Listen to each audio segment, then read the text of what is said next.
Hello friends, आज जो है हम बात करने जा रहे हैं एनडीए 2019 के कैट पेपर की। उसको हम सॉल्व करेंगे और हमने पार्ट वाइज जो है क्वेश्चन पेपर को डिवाइड किया। जैसे इंग्लिश हो गया, साइंस के क्वेश्चन हो गए, सोशल साइंसेज के क्वेश्चन है, ऐसे करके जो हम पेपर को सॉल्व करने वाले हैं।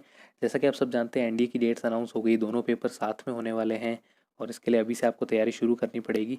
पर मैं आपको स्ट्रांगली एडवाइस करना चाहूँगा कि पहले आप कॉन्सेप्ट पढ़िए, तभी जो है सॉल्यूशन देखना है आपको पेपर का। आपको टाइमर लगा के सॉल्व करना है। अगर आपको देखना है कौन से टॉपिक्स इंपॉर्टेंट होते हैं तो आप प्रीवियस ईयर क्वेश्चन ज़रूर देख सकते हैं। तो चलिए अभी स्टार्ट करते हैं। Which one of the following cell organelles does not possess nucleic acid. जब भी न्यूक्लिक एसिड की बात होती है तो हम बात कर रहे हैं डीएनए और आरएनए की। तो ये दोनों चीज़ों की बात होती है, ये आपको ध्यान रखना है। और जब भी बायोकेम क्वेश्चंस देखते हैं हमेशा सेल से रिलेटेड एक ना एक क्वेश्चन ज़रूर आता है गैट में। तो काफ़ी इंपॉर्टेंट क्वेश्चन है। किसके पास न्यूक्लिक एसिड नहीं होता है? देखिए, राइबोसोम के पास होता है, क्लोरोप्लास्ट के पास होता है, न्यूक्लियोलस के पास होता है, प्लाज्मा मेम्ब्रेन के पास जो है खुद का न्यूक्लिक एसिड नहीं है। तो ये चीज़ आपको ध्यान में रखनी है। इसका सही आंसर है plasma membrane. Which one of the following cell organelles does not possess its own genetic material encoding proteins? अब देखिए, न्यूक्लिक एसिड की बात हुई तो हमने डीएनए आरएनए दोनों की बात की, पर जेनेटिक मटेरियल की जब बात होती है तो हम बात करते हैं सिर्फ डीएनए की। और राइबोसोम में जो है आरएनए होता है पर डीएनए नहीं होता है।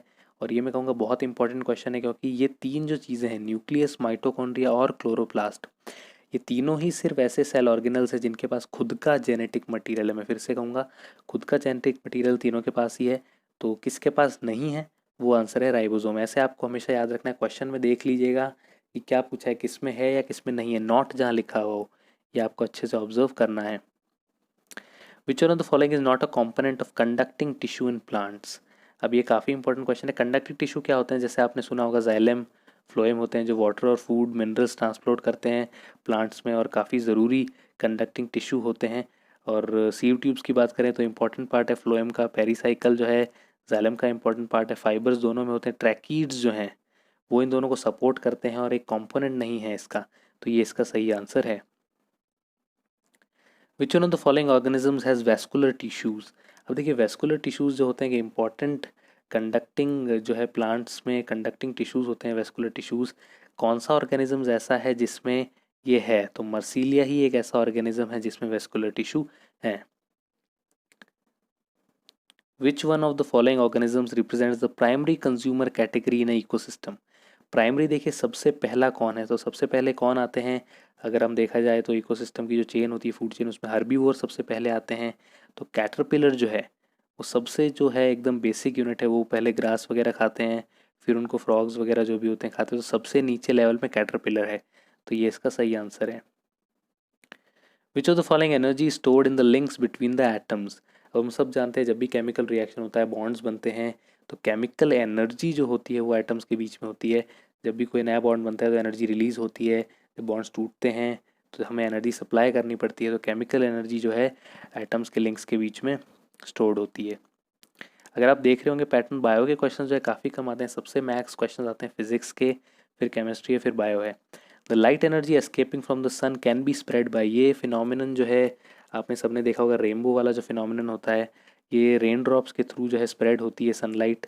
प्लेन मिरर से नहीं होगा, कॉन्वेक्स लेंस से भी नहीं होगा, और कॉम्बिनेशन अगर आप दोनों का लगाएंगे तो वो एक तरीके से प्लेन मिरर ही बन जाएगा। तो इसका सही जवाब है रेन ड्रॉप्स। सारे 11th 12th के कॉन्सेप्ट होते हैं लगभग। Which one of the following minerals is use as fuel in nuclear power stations. ये देखिए काफ़ी इंपॉर्टेंट क्वेश्चन है। मैं कहूँगा पिच ब्लेंड जो है, जिसे यूरेनिनाइट भी कहा जाता है, वो एक radioactive material, uranium rich mineral ore है जिसको यूज़ किया जाता है न्यूक्लियर पावर स्टेशंस में। विच of the following is not a synthetic detergent. अब देखिए इनमें से डिटर्जेंट कौन सा नहीं है, मतलब हम देख सकते हैं कौन सा सोप है। सोप होते हैं सोडियम और पोटेशियम जो होते हैं फैटी एसिड, जो देखा जाता है कि COOH जैसे एसिड होता है तो उसके पीछे H की जगह Na या K आपको देखने को मिल जाएगा। तो यहाँ पे आप ये देख सकते हैं सी ऑप्शन में, जो कि बिल्कुल साफ पता चल रहा है कि वो एक सोप है। तो बाकी तीनों डिटर्जेंट हैं, तो कौन सा डिटर्जेंट नहीं था, मतलब वो सोप है। तो इसका सही जवाब है सी। तो ये चीज़ें आपको अच्छे से देखनी होगी, सारे वही कॉन्सेप्ट है 11th 12th के। विच one of the following is an example of clean fuel. अब देखिए इनमें से क्लीन फ्यूल कौन सा है? आप इजीली देख सकते हैं, वैक्स मोमबत्ती आप जलाते हैं धुआं होता है, पेट्रोल से धुआं होता है, कोक से भी जो कोल हम देखते हैं, तो प्रोपेन जो है LPG से कहा जाता है, एकदम क्लीन फ्यूल है। तो ये इसका सही जवाब है। विच of the following metals does not react with cold water. ये जो है आप देख सकते हैं जब हम रिएक्शन करते हैं तो कुछ मेटल्स होते हैं जो बहुत विग्रसली रिएक्ट करते हैं, जैसे कि सोडियम हो गया, पोटेशियम हो गया। कुछ होते हैं जो मॉडरेटली रिएक्ट करते हैं, जैसे कि कैल्शियम, और जो है कि बिल्कुल भी रिएक्ट नहीं करते, वो है मैग्नीशियम। तो ये इसका सही जवाब है। देखिए ज़्यादा टफ भी नहीं है, ज़्यादा न्यूमेरिकल्स वगैरह नहीं है, पर फिर भी बेसिक से क्वेश्चन हैं जो आपको 11th-12th के कॉन्सेप्चुअल बेसिस पर पूछे जाते हैं। In which of the following pairs are the ions isoelectronic. Isoelectronic का मतलब number of valence electrons same होते हैं, जिसमें कॉन्फ़िगरेशन सेम होता है। तो अब इसमें हम देख सकते हैं जैसे सोडियम में 11 होते हैं, पर ये Na+ है, मतलब 10 हैं। 10 इलेक्ट्रॉन्स है तो 2,8 हो गया। और ऑक्सीजन में 8 होते हैं तो 2- है, मतलब टोटल 10 है, तो इसमें भी 2,8। दोनों के आप देख सकते हैं वैलेंस सेम है, कॉन्फ़िगरेशन बिल्कुल सेम है। तो सही जवाब बी है इसका ऑप्शन। बेसिक डेफिनेशंस आपको पता होनी चाहिए। Which one of the following is used as a binder in paints. ये देखिए ऑर्गेनिक केमिस्ट्री का काफ़ी इंपॉर्टेंट क्वेश्चन है, बोर्ड्स में भी पूछा जा सकता है। नोवोलैक जो होता है, जो फिनॉल और फॉर्मल्डिहाइड का एक पॉलीमर है, उसको यूज़ किया जाता है as a binder in paints. Which one of the following can change charge an insulator. अब देखिए इंसुलेटर को जो है करंट इलेक्ट्रिसिटी चार्ज नहीं कर सकती, क्योंकि वो कंडक्ट नहीं करते। मैग्नेटिक फील्ड नहीं कर सकती, ग्रेविटेशनल फील्ड नहीं कर सकती, स्टैटिक इलेक्ट्रिसिटी आपने देखा होगा। अब मैं आपको एग्जांपल बताता हूँ। स्केल जब आप ऐसे रगड़ के और उसमें जो ऐसे पेंसिल के छिलके आप उसको अट्रैक्ट करते थे, या जब गुब्बारा आप सिर पे ऐसे रगड़ के उसको चिपका देते हैं दीवार के, तो वो स्टैटिक इलेक्ट्रिसिटी के एग्जांपल्स हैं। जो चार्जेस डेवलप होते हैं, ये आपने पढ़ा होगा। जो फर होता है उसको जब आप रॉड से रगड़ते हैं, तो ऐसा वो एग्जांपल्स दे रखे हैं काफ़ी सारे फिजिक्स में। At 20 degree Celsius the speed of sound in water is approximately. अब देखिए स्पीड ऑफ साउंड जो है वो टेम्परेचर्स पे काफ़ी डिपेंड करती है, और 20 डिग्री सेल्सियस पे वाटर में इसकी लगभग अप्रॉक्सीमेटली 1500 मीटर पर सेकेंड होती है। विच one of the following could be the melting point of iron. Iron जो है बहुत इजीली नहीं पिघलता है, काफ़ी हाई उसका मेल्टिंग पॉइंट है। तो आप देख सकते हैं ये तो काफ़ी तीनों जो है बहुत ही कम है। 1500 डिग्री सेल्सियस जो है आयरन का मेल्टिंग पॉइंट है। Let us consider a copper wire having radius r and length l. Let its resistance be r. If the radius of another copper wire is 2r and the length is l/2, then the resistance of this wire will be। अब देखिए जो पहला copper wire है उसके terms में दूसरे copper wire का resistance निकालना है। अब हम देख सकते हैं पहले का रेजिस्टेंस r है, फॉर्मूला होता है रो l/a। अब देखिए रो क्योंकि कांस्टेंट है, इसमें बिल्कुल भी इन्वॉल्व नहीं है, क्योंकि दोनों कॉपर वायर्स इन्वॉल्व हैं, तो उसको हम हटा सकते हैं। तो सिंपली हम यूज़ करेंगे। अब देखिए दूसरा जो है उसमें हमें क्या दे रखा है, आर हमें पता है कि l/a है, या आप ले सकते हैं πr² छोटा। अब देखिए दूसरे कॉपर वायर में जो है हमने लेंथ जो है l/2 कर दी है और रेडियस 2r कर दिया है। तो अब जो है हम इसे पुट करते हैं। लेंथ हो गई है l/2, रेडियस हो गया है 2r। अब देखिए इसका स्क्वायर होगा 2 × 2 = 4, 4r² × 8, ये हो जाएगा l/8 πr²। और क्योंकि हमें पता है कि r था l/πr², तो l/πr² की जगह हम r जो है रख सकते हैं, तो वो हो जाएगा r/8। तो r डैश जो नए वायर का रेजिस्टेंस है वो हो जाएगा r/8। सिंपल है ये, बिल्कुल आपको सॉल्व करनी है चीज़ें, बहुत ही सिंपल न्यूमेरिकल। आप देखिए न्यूमेरिकल भी कैसा आया है। तो एनडीए ज़्यादा एम्फोसिस कॉन्सेप्ट्स पे करता है।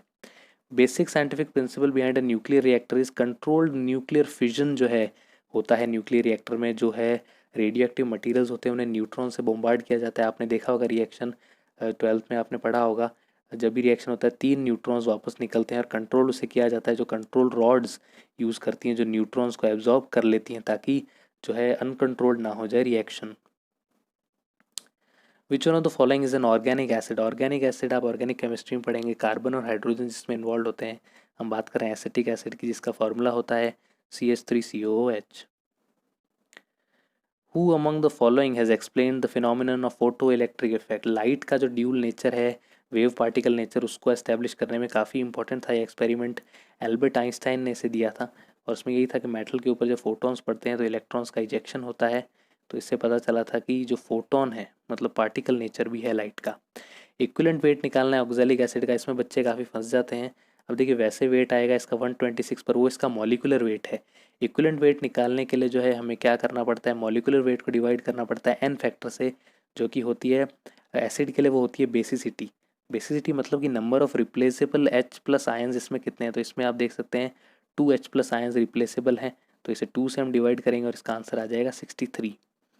देखिए पूरा मैं आपको अच्छे से नहीं बता पाऊंगा सारी चीज़ें, ये जाके आपको थोड़ा बहुत पढ़ना भी पड़ेगा, पर वही ये बेसिक कॉन्सेप्ट्स हैं। The focal length of the objective lens of a telescope is 50 centimetre if the magnification of the telescope is 50 the focal length of the eyepiece is. ये काफ़ी इंपॉर्टेंट फिजिक्स में आपने देखा होगा, telescope वगैरह जब आप पढ़ेंगे तो मैग्नेटिक, माफ़ कीजिएगा, जो एंगुलर मैग्निफिकेशन होता है वो होता है f naught by f e, मतलब जो फोकल लेंथ है ऑब्जेक्टिव आई पीस की, ऑब्जेक्टिव की और आई पीस की जो है उन्हें डिवाइड करके जो है हमें मैग्नीफिकेशन मिलता है। अब यहाँ पे आप देख सकते हैं हमें मैग्नीफिकेशन दे रखा है और ऑब्जेक्टिव लेंस की फोकल लेंथ दे रखी है 50, तो अब हम इससे इजीली जो है निकाल सकते हैं 50 25। आई पीस की फोकल लेंथ हमें गिवन नहीं है, एफ ई वहाँ चला जाएगा, 25 यहाँ आ जाएगा, f e equals to 50/25 2 centimetre इसका सही जवाब है। ईजी सी चीज़ें हैं, फार्मूला बेस्ड क्वेश्चन हैं। Which one of the following forces is non central and non conservative. अब देखिए कंजर्वेटिव फोर्सेस वो होती हैं जो पाथ पे डिपेंड बिल्कुल भी नहीं करती हैं, इंडिपेंडेंट ऑफ पाथ होती हैं, जैसे ग्रेविटेशनल फोर्स है, कहीं भी आप ऑब्जेक्ट को रख दीजिए वो ग्रेविटी के इन्फ्लुएंस में आ जाएगा, बिल्कुल भी पाथ पे डिपेंडेंट नहीं है। और नॉन सेंट्रल मतलब कि दोनों बॉडीज़ के सेंटर से जो है कोई रिलेशन नहीं है उस फोर्स का, तो फ्रिक्शनल फोर्स इसका बिल्कुल सही जवाब है। क्योंकि आप देखिए नॉन कंजर्वेटिव मतलब जो पाथ पे डिपेंड करती है, कभी भी आप किसी बॉडी को स्लाइड करेंगे तो पाथ बहुत इंपॉर्टेंट बनता है फ्रिक्शन में, जबकि इलेक्ट्रिक में, ग्रेविटेशनल फोर्स में, मैकेनिकल फोर्स में पाथ जो है बिल्कुल भी इम्पॉर्टेंट नहीं है। तो अगर आप एक भी अगर क्राइटेरिया से निकाल लें आंसर तो वो भी इम्पॉर्टेंट हो जाता है। On exposure to moist air, copper gains a green coat on its surface due to formation of which one of the following compounds। जैसे आयरन रस्ट होता है तो रेड ऑरेंज सा उसका कलर हो जाता है, ब्राउन कलर, और अगर हम देखें कॉपर जो है जब कोरोड होता है तो उसका ग्रीन कलर हो जाता है। जब वो मॉइस्चर जो है ऑक्सीजन से रिएक्ट करता है तो कॉपर कार्बोनेट और कॉपर हाइड्रोक्साइड बनाता है, तो यहाँ पर हमें कॉपर कार्बोनेट गिवन है तो वो इसका सही आंसर है। Which of the following will not produce carbon dioxide on reacting with an aqueous solution of hydrochloric acid।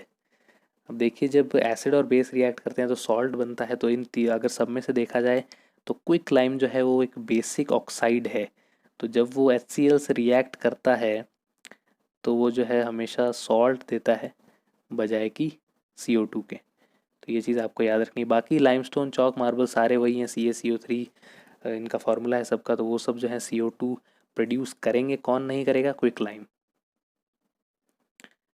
Which of the following substances is not a mixture. Mixture मतलब homogeneous, heterogeneous, जिसमें अलग अलग compounds components होते हैं, mixed होते हैं, जैसे air है, काफ़ी सारी गैसेज इसमें मिक्सड है, हनी में काफ़ी सारी शुगर्स मिक्सड होती है, आइसक्रीम में मिल्क है, शुगर है, सारी चीज़ें हैं। आइस जो है एकदम प्योर है, वाटर को अगर आप फ्रीज कर दें तो आइस बन जाती है, तो एकदम प्योर वो सब्सटेंस है, मिक्सचर नहीं है। विच of the following is an example of salt crystal growth. अब देखिए इसमें क्या होता है, मैं आपको समझा देता हूँ। मान लीजिए कोई पत्थर है, उसके बीच में छोटा सा एक छेद है, तो उसमें पानी वगैरह चला गया बारिश की वजह से, और वो पानी सेलीन होता है एकदम, मतलब उसमें काफ़ी सारे सॉल्ट्स होते हैं, तो जब वो एवोपरेट हो जाता है पानी और सॉल्ट्स वगैरह रह जाते हैं तो उसकी वजह से प्रेशर क्रिएट होता है रॉक पे, और उसमें काफ़ी सारे क्रैक्स हो जाते हैं और वो टूट जाता है, तो इसे फिजिकल वेदरिंग कहते हैं। तो फिजिकल वेदरिंग जो है इसका सही जवाब है। Tooth enamel is made up of which one of the following calcium compounds. Tooth enamel जो है हार्डेस्ट सब्सटेंस है बॉडी में, और लगभग 96% इसमें मिनरल्स होते हैं, तो कैल्शियम फॉस्फेट जो है इसमें मेन कंपाउंड होता है। The sun is seen before it rises and for a short while after it sets.